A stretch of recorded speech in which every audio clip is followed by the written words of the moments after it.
Welcome to the Geriatric Millennials. This is Beth. And this is Jayme. And we're just two oldish, youngish ladies talking about adult peer pressure. Specifically things that shouldn't make you feel pressured, but do. Yeah. I have a lot of these. Well, I just spent a little bit of time thinking and they were just popping up in my mind. So I wonder how much overlap we have. This all was sparked because the other day we have there's like a Walmart where they have like, it's like one of those big shopping complexes where there's a Walmart and a gas station and fast food places and a Home Depot. It's like all the things. Yes. And I was really craving an Impossible Burger at Burger King, and I had a long week, and I'm like, I'm going to get an Impossible Burger and a root beer. And I was very excited. And so I get my food and I'm coming around, and now I have to pull out of the Walmart parking lot onto a very busy road. Okay. And it's only a right turn. It's not a left turn. Some people turn left there. I'm like, are you insane? There's no light. You're just pulling onto this road, and it's always really congested and busy. And it was right when like people are getting home from work. Okay, that's the worst. It's the worst. And so you just don't have a lot of like time usually. And either you have all the time because there's like a light that changed and now like 5 of you can get through, or it's just like you're racing for your life to get out. Yes. And I was sitting there, and this person was behind me, and I instantly felt them on my neck. Like they were just like right there. And I was kind of waiting, and you want to be careful, right? I don't want to get hit. And some people are turning left into the parking a lot just right by you, but they don't turn their light on till later, so you can't tell. And, right. And I'm sitting there, and I could just feel that person, and I'm projecting all of this, but I can feel that person getting more and more annoyed with me that I'm not going. But there's a steady stream of cars. Like there's no possible way for me to go. And I'm just like getting more and more angsty, like just feeling it. And I can see there's cars behind me. I'm like, there's nowhere for you to go, Beth. Like it's fine. But I feel the pressure of them being like, just turn, winch. Like, just go. Like just gun it. And so I actually went, and there was like, it was not a close call or anything, but it was like closer than I like to be when I turn, and I had to like accelerate pretty fast, and I just like, ugh. And then I immediately was like, I think that we should talk about this at the Geriatric Millennials podcast. I think that there is a lot of driving related stress. Yes. That feels like pressure. It's making, one of my very first things that I thought of was changing lanes. Oh yeah. Like I feel so, it's stressful. And there is this pressure of like, I'm always scared that like when there's 3 lanes that somebody on the far lane is also turning into the center lane. Yes. And so, but I can't tell. And I don't know if they are. And I'm always like, what if they are at the same moment? Mm-hmm. Like what if they're turning into the center lane and we both turn into the center lane and then we crash? Yes. And I don't want that to happen. Nope. But I feel the pressure, especially like when we don't live where there's like a ton of traffic. No. That's really stressful to me because I'm not used to it. Oh yeah. But that's when I feel it. Like that pressure of like people behind me, or if I'm like slowing down to get over and like there isn't really a space, or like there's people aren't making a space, but then they make a space and you got to go in that moment. Yep. Or they're going to be mad at you. Yes. Or honk at you. Heaven forbid. I hate it when you're driving behind like a bus or something, and there's like 2 of you and everybody else has gone around. And now the bus is starting to like, I'm going to pull over, and there's just enough time for you, and there's plenty of space for you to get over. But then the person behind you starts going, and you're like, take turns. Like you see my blinker on. I'm going to go too. And now you're flooring it. Well, it's dangerous when people do that because you're planning to go out. What if you just went out when you were planning to? You would have went and smacked by that car. I indicated with my light my intention. You knew what I was doing because you were doing the same thing. And you're going to just like bogart and go in front of me? I don't think so. I mean, I'll let you because I don't want to die, but I don't think so. Exactly. So annoying. You know what that reminds me of? What? That reminds me of deboarding an airplane. Oh my gosh. The pressure to stand up. Oh my God. Calm down, people. Also, there is an order to this, and it is called rows. Yeah. And like go by your row, like start, and then the next row, and then the next one, and the next one. All you people standing up back there thinking you're just gonna, it's like skipping in line. Well, it's like skipping ahead in line. Sometimes it's possible, right? If there's like, how sometimes the flight attendants are like, hey, there's connecting flights. If you don't need to stand up, go. Sometimes that works. But most of the time, it doesn't matter how fast you stand up. You're not going to get through. Well, and I'm feeling the pressure because I always have a connecting flight. Mm-hmm. Like 99% of the time I have a connecting flight. And I feel the pressure that I need to get out of this plane as soon as possible. Like, I want to be at the front of the line. Don't get me wrong. Yeah. I want to go and skip the line. It's not possible. But I'm not going to do it because I don't know all these other people's schedules and like what they're trying to connect to. And like, it's not the way that it's done, and there's a reason for it. And it makes these emotions come up that don't need to be there in that situation. Because I find myself getting really irritated by people that just think that they're more important and that their schedule is more important and they're just going to go ahead. I'm like, dude, what are you going to save? 5 seconds? But like, yet you're creating enemies on this plane. Not enemies, but do you know what I'm saying though? I do. Because I'm like, just wait your turn. So there's the people that want to get off, but there's also, I feel that peer pressure when it's time for you to go and you're on your row and you have an overhead. Oh, and then the next person is just like, can you hurry? Yes, you can feel it coming off of them, and you're like, I need to get my bag down. I still have to get it down. And I'm sorry, I'm 5'2". My bag weighs, enough that it's a little bit of a challenge. You're a big old man. If you want to help me, you can. But if not, you're going to have to let me like maneuver it down so I'm not carrying it over my head. Yeah. Or you don't try to go down the aisle or hit somebody. Yes. Or somebody else. Yes. Oh, the also pressure. In the airport, it's the security lines, feeling the pressure of like the line building up behind you, and you have to like take off your shoes. You have to take this off. You got to put it in the bin. You got to take your laptop out. You got to take your electronics out, your liquids, blah, blah, blah, blah. And then there's this big long line, and they're trying to like rush you and like hurry it up. And like, I'm frequently traveling with children, and like, it takes time, and there's no patience. Well, and the problem too is that different airports want you to do different things. I know. And so then I'm like, especially if it's a new airport I've never been through, and I'm just like, oh my gosh, is it a shoe airport? Is it not? Yeah. Is it a belt? Is it a take all your electronics out, or everything goes in a bin or not in a bin? I mean, it's just like you can hear them yelling, get your suitcase out of the bin. And then other one's like, put the suitcase in the bin. And you're like, what do you want from me? And some people are so stressful. Well, I was going to say some people are like really rude, but most of them are rude. And there's occasionally somebody who's actually nice. Yeah. That's in my experience. I'm just like, why are you all so grumpy? I have something else related to lines. Self-checkout lines. Here's the thing. I only usually shop with the baby shopping carts now, like the little ones that are just like basically 2 hand baskets, because I'm just buying for me. Okay, I was just like, I don't know what that is. I don't experience that in my life. Oh, that's right. Because but it's like the small cart that they have now at a lot of the grocery stores. Okay. So I'm like going around with that, and like I'm not buying like mounds of groceries, but I like to use self-checkout a lot because I bring my own bags. I feel like it's easier to pack your own bags a lot of the time, and there's usually big lines, and the big lines have like the people with the big carts that are full of like family size food. So inevitably, every time I go to the self-checkout, there might be a line, but we all have similar, like about the same amount. It's supposed to be like 15 items or less generally. No. That's old school thinking. It's supposed to be an appropriate amount for self-check, whatever that looks like for you. Oh, okay. Typically not a big basket. Right. And I'm just going by my own data points on watching people's baskets. Okay. Most people have between like a big cart would probably be like 15 to 30 items, which is not too much to go through, like, right? Because a lot of times if you have a bunch of little things, it's not crazy. Yeah. Not crazy.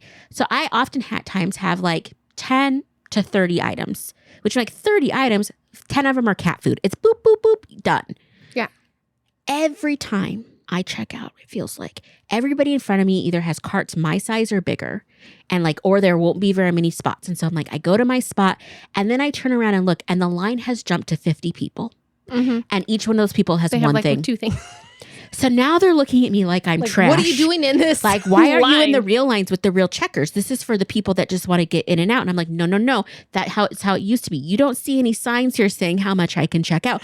Also, this is an appropriate amount. This is only 2 like grocery bags full and not like heaping. And a lot of my stuff is oversized. And I'm going to need you to just calm down, Julie, But she's just standing there with her gallon of milk, like, come on, tapping her foot. And I'm like, there's other people here too that you should be getting angry at. I don't know why you're staring me down. Do you feel their eyes boring into you? Yes. And the reality is it happening? I don't think so. I doubt it. I mean, sometimes, occasionally I have stared someone down a little bit at the self-checkout because they have bought the big shopping cart. Oh, you're the person staring them down? A little bit, because again, a reasonable amount. If you have 150 items, don't go through self-checkout. Just stop. No. You know what I mean? Like if you have the biggest cart and you have or you have the kid cart with the race car with the 2 kids, and you have a giant thing and the kids are screaming, and you're like, the self-checkout, there's not a lot of space, and you're trying to do it yourself, and it's a lot, maybe not. Like, you need a helper. Yeah. That's what the main checkers are for. Yeah. But like me and my little, just like tiny little baby cart, stop looking at me like that. Like I'm trash. Yeah, you're not trash. No, it gives me a lot of peer pressure, anxiety. I feel it just from listening to I'm your not story. okay. Okay, here's another one where you feel pressure, and that is like to be polite. Oh. And I'm thinking of an example of like with food. Oh. So, well, like if you are offered if you're offered food or something and you don't want it, but you want to be polite, or like you don't want to offend somebody, or if you don't like it, and then you feel that pressure that you have to like eat it, and you don't want to. Yes. That is an adult pressure. That's peer pressure. Adult peer pressure. Absolutely. The number of times people have been like, hey, try this. I brought this in. I made this. I've had it so bad before where people like will just bring it to me. Yeah. I mean, thankfully it was good. Basically trying to feed you. Yeah. Like put it in your mouth. Yeah. And like taste it. And I want to watch you because this is something I treasure and love. Yeah. Taste it. And I always want to be like, listen, I got a weak stomach. Yeah. So, and that's really hard. Yeah. Another food related thing is that I hate it. And this has changed for me, but this was a problem until probably my mid-30s. I like to have a lot of tastes at a restaurant. I would rather order too much food and take it home or leave some behind if I'm going to have the pleasure of dining out. Yeah. And so I used to love to get I'm an appetizer girl. I would rather get a couple appetizers as my main course and a side salad and share, and, I want to have all the tastes. But I felt the pressure when you're sitting with people and you're at a dinner and they're only ordering mains. They don't order appetizers, they don't order a drink, and they don't order dessert. And I would feel that pressure like, oh, I guess I should try and match their energy. Yeah. And I remember one time I think I was with a friend that typically always got a boring salad and or something really light. And I just felt like I had to how you said that. I felt like I had to match the energy. And I'm like, absolutely not. Not anymore. It's like it broke the curse, because all of a sudden I was like, no, I want to taste. I've never been to this restaurant. I'm never coming back. I want this thing, and a dessert. Yes. And it's just I'm going to go for it. And this actually came back years later because I was at a going away party for someone, and we were at a Mexican restaurant. Everybody else was ordering main dishes and stuff. And this girl sitting next to me, she was very almond mom. She's very almond mom. She's very oh, I'm just going to have a salad. And I don't mean to, I'm not saying that in a critical way of whatever, but it was that kind of personality that's judging everyone else's food choices. And so she got this little thing, and they have pineapple upside down cake at this Mexican restaurant, and it's delicious. To me, it's one serving. It's just a little round saucer of pineapple upside down cake. If you as an adult look at that, I'm that's just too much for me. My tummy, I couldn't eat it. It's very much giving, look at me, I'm so small, you know? So all I get, I'm eating some of the chips at the table. Okay, whatever. But all I get was this pineapple upside down cake. And she's like, you're going to eat that whole thing? Beach? What? Why are you talking to me? Why are you looking at my food? Why don't you see that everybody else has giant ass burritos that are the size of a baby, and you're saying nothing, but you're judging me because I got cake? And you're going to eat the whole thing. I'm going to eat the whole thing. And it's basically the size of 2 Twinkies. If you can't eat 2 Twinkies in life, I don't know what to tell you. Don't judge my food. Do not. And it's I know before I would have felt so much pressure, and oh, just eat half and then take the half. No, I'm going to eat it, and I'm going to lick the spoon right in your face. Yeah. And I know you're jealous because you're sucking on a lettuce, it's a little strip of lettuce at an amazing Mexican restaurant. What are you doing with your life? Yeah. Okay, cool. No, I'm with you on that. Oh my gosh. 100%. So annoying. Yeah. I think for me, as I've gotten older, though, there are a lot more things that I maybe would have felt pressure for in the past. But now I just don't either give in, I guess is one way to put it, or just care. Yeah. I'm just forget that. I'm not, even though I feel that pressure, I'm not going to accept that. I'm not going to allow that to influence me, because I'm going to do what I want to do. Absolutely. So I think that comes with age a little bit. I kind of wish when I was younger, I would have gotten more peer pressure because like maybe I would have had more fun. Like nobody was offering me any kind of fun I think stuff. it might have been the people you were hanging out with, Beth. I hung out with people that partied. I just didn't. I think I had a reputation for not doing that stuff. And then I just stuck. And then I just wasn't into it. I don't think you were missing that much when it comes to partying. I do. What do you want? What? I wish I was like, like, give me those mushrooms and let's have a party, Yeah. I did nothing. I do have one last. Your life is not over. I have a plan for when I'm like 65. Is that when you're going to do mushrooms? No, but I just have a plan for when I'm later in life to really get involved into heavy drug use. So like, I just want to be 85, just like gone crazy. And people are like, what happened to her? And just like, I don't know, man. She just hit her mid 80s and was like, I'm a party. I have one last pet peeve peer pressure thing that I need to get off my chest. Okay. And it's clapping. What? I hate clapping. I don't like the way it makes my hand feels. It makes them feel like tingy. Yeah. And or tingy or I don't Tingly? even know. All of those T's. Yes. And I don't like it. And we clap for too much. It's a weird thing when you think about it. It is strange. I was recently at a jury duty and the judge came in to talk to us. And she gave this long conversation speech, blah, blah, blah. The duties were, thankfully I didn't get picked for the trial, but she literally, as you were leaving, you could feel that there were some people that wanted to clap. And I felt the wave of the pressure. And not that I ever would. Why? Why would they clap? Just because she talked? They didn't. But you could feel that like clap pressure of like someone just talked. We must clap now. Yeah. Or it's like somebody sings a song somewhere and you're supposed to clap. They weren't good. When they're at a concert and everybody's like, clap your hands, or, oh my gosh, pet peeve at church. Everybody clap now. No, I don't want to clap. Yeah. And I don't like the feeling. And some people are clapping on the wrong beats. And this isn't fun to irritating. do. Yeah, I don't want to do it. Like, I hate clapping. I try not to do it if I don't have to, but it feels very awkward if you're the only one not clapping. So sometimes I pretend to clap and I don't hit my hands. So it's the illusion of clapping so I don't have to experience it. Yeah, that's so interesting. You can say it is weird. Well, I was just thinking, what about a golf clap? A golf clap would be fine too. I prefer that. I was doing that a lot at graduation this year, a little golf clap. But like, the people that do the big cupped hand loud clap and they're just getting into it and they're making so much noise. And you can tell they're enjoying the clap. They're hitting their hands so hard and it's aggressive. And I'm like, I need you to stop. Yeah. It's too much. And I just hate clapping. I don't think I'm ever going to think about clapping the same way now. You're welcome.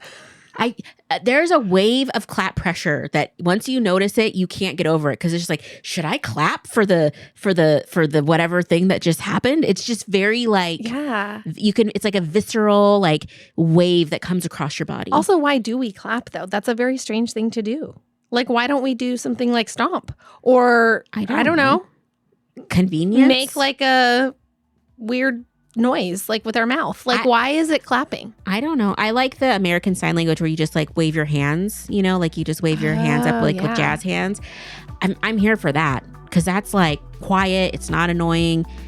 Everybody can see it. It's a visual representation, but it's not like you don't have to touch your own hands. I don't know. Yeah. Clapping, man. Sucks. It's like a gateway drug to other forms of expression.